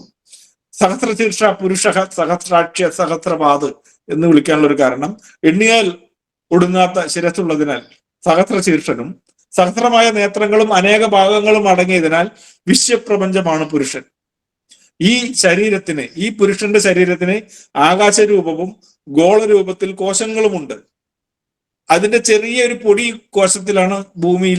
ആ ഭൂമിയിലാണ് നമ്മൾ ജീവിക്കുന്നത്. അപ്പൊ അതിനാൽ ആ ശരീരം കണ്ടുകൊണ്ട് കാൽഭാഗം മാത്രമേ കാണാൻ കഴിയൂ.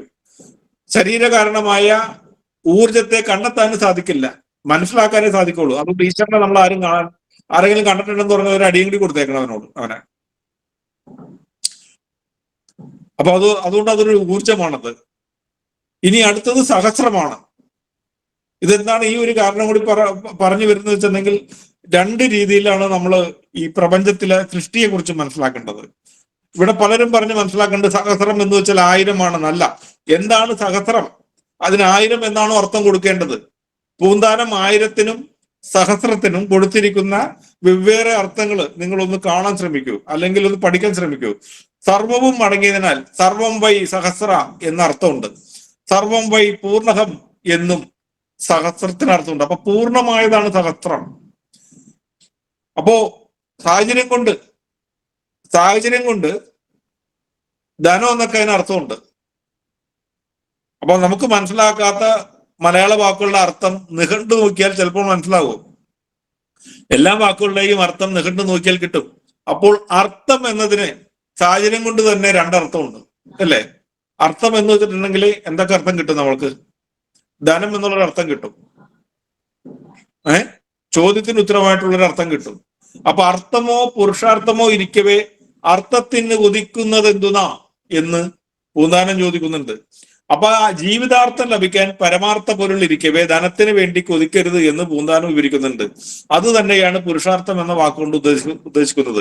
രണ്ടാമത്, അർത്ഥം എത്ര വളരെ ഉണ്ടായാലും തൃപ്തിയാക മനസ്സിനൊരു കാലം, 10 കിട്ടുകിൽ 100 മതിയെന്നും ശതമാകിൽ സഹസ്രം മതിയെന്നും 1000 പണം കയ്യിലുണ്ടാകുമ്പോൾ.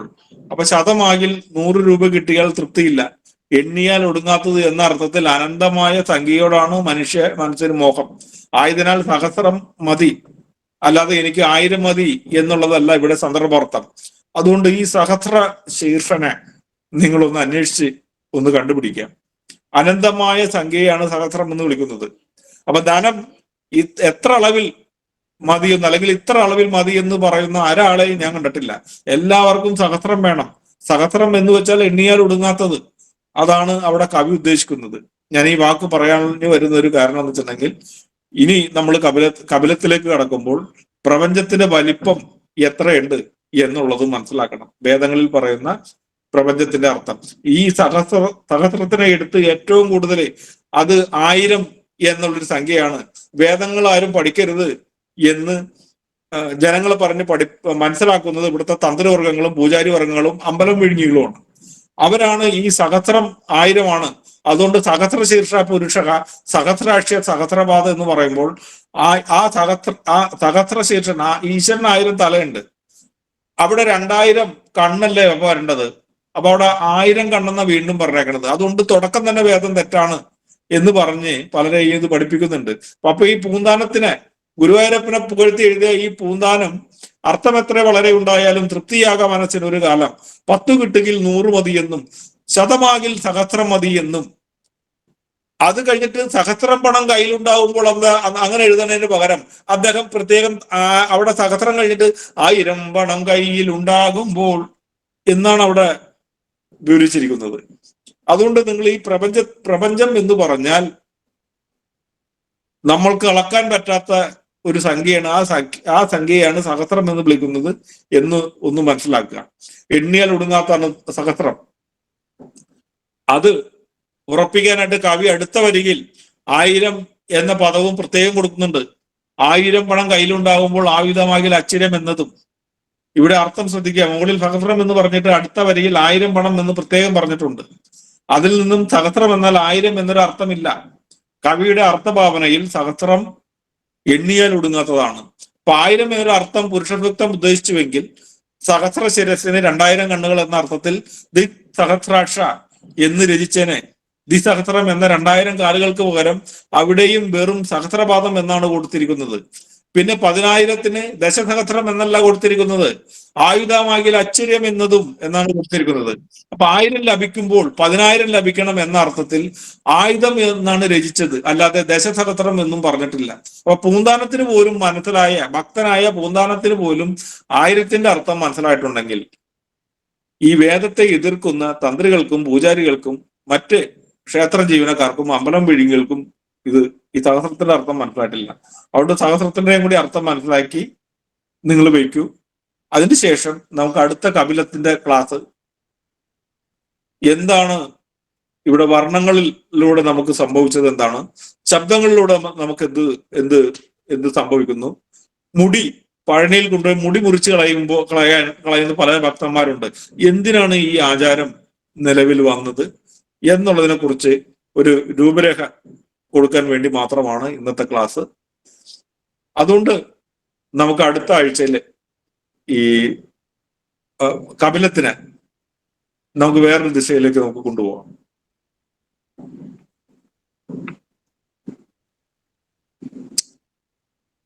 ഏകദേശം നിങ്ങൾക്കൊരു ശബ്ദങ്ങൾ എന്തിൽ നിന്നുണ്ടാവുന്നു? കപിലവർണ്ണം മനുഷ്യന് കഴിക്കുമ്പോൾ ആ ദശനാമേകം കപിലം, അതിനകത്ത് എല്ലാത്തിന്റെ 9 വർണ്ണങ്ങളുടെ പേര് പറഞ്ഞിട്ട് കപിലത്തിന്റെ മാത്രം പറഞ്ഞത് പ്രത്യേക വർണ്ണങ്ങളാണ്. അൾട്രാവയലറ്റ് എന്നാണ് വേണമെങ്കിൽ നമുക്ക് സയൻസ് പ്രകാരം ഈ നിറത്തിന് എന്ത് വിളിക്കാം? അൾട്രാവയലറ്റ് ആണ്. വയലറ്റ് നിറത്തിലുള്ള ഭക്ഷണങ്ങൾ കഴിക്കുമ്പോൾ മനുഷ്യന്റെ ശരീരത്തിൽ ശുചിത്വം സംഭവിക്കുന്നുണ്ട്. അതറിയണമെന്നുണ്ടെങ്കിൽ നിങ്ങൾ കാച്ചിൽ എന്നുള്ളൊരു വർഗം, കാച്ചിലിന്റെ ആ ഇലയുടെ അഗ്രഭാഗത്ത് എന്തുണ്ടാവും? ഈ കപിലം ഉണ്ടാവും. ഇലയുടെ അഗ്രഭാഗത്ത് ഒരു ചുവന്ന നിറം നിങ്ങൾ കണ്ടു കാണൂല്ലേ കാച്ചിലിന്റെ ഇലയുടെ ഭാഗത്ത്? ആരെങ്കിലും ഒരാൾ പറയൂ. ഈ 66-70 പേരുണ്ടായിട്ട് നിങ്ങൾ ആരും പറയുന്നില്ല. ഓക്കെ, കണ്ടിട്ടുണ്ട്. ഓക്കെ, കാച്ചിൽ ചെത്തി കഴിഞ്ഞാൽ എന്ത് സംഭവിക്കും? കപിലവർണ്ണം ഉണ്ടാകാറില്ലേ? കപിലവർണ്ണമുള്ള കാച്ചിൽ കിട്ടാറില്ല നിങ്ങൾക്ക്? ചുവന്ന കാച്ചില്, ഈ ചുവന്ന കാച്ചിൽ കഴിച്ചാൽ പിറ്റേ ദിവസം നമ്മൾക്ക് എന്ത് സംഭവിക്കും? നമ്മളുടെ ശരീരത്തിൽ നിന്ന് കൂടുതൽ അഴുക്ക് പോകും, മലമായിട്ടും മൂത്രമായിട്ടും വിയർപ്പായിട്ടും. ശ്രദ്ധിച്ചിട്ടുണ്ടോ? ശരീരം ലുബ്രിക്കേറ്റിംഗ് ആവും. വാദമുണ്ടെങ്കിൽ അതിന് പരിഹാരം കിട്ടുന്നുണ്ട്. അപ്പൊ കപിലം എന്താണ് എന്നുള്ളത് കപിലമഹർഷിക്കാണ് മനസ്സിലായുള്ളൂ. അപ്പൊ ഏകദേശം ഏത് നിറങ്ങളിൽ നിങ്ങൾ ഭക്ഷിക്കണം, ഏതെല്ലാം വാക്കുകൾ നിങ്ങൾക്ക് ഉച്ചരിക്കണം, മുടി എങ്ങനെ സൂക്ഷിക്കണം എന്നുള്ളതിനെ കുറിച്ചൊക്കെ ഒരു ഐഡിയ നിങ്ങൾ ആദ്യം തന്നെ വരുത്തുക. എന്നിട്ട് ഇന്നത്തെ ഈ ക്ലാസ്സിനെ നമുക്ക് വേറൊരു ദിശയിലേക്ക് അടുത്ത ആഴ്ചയിൽ കൊണ്ടുപോകാം.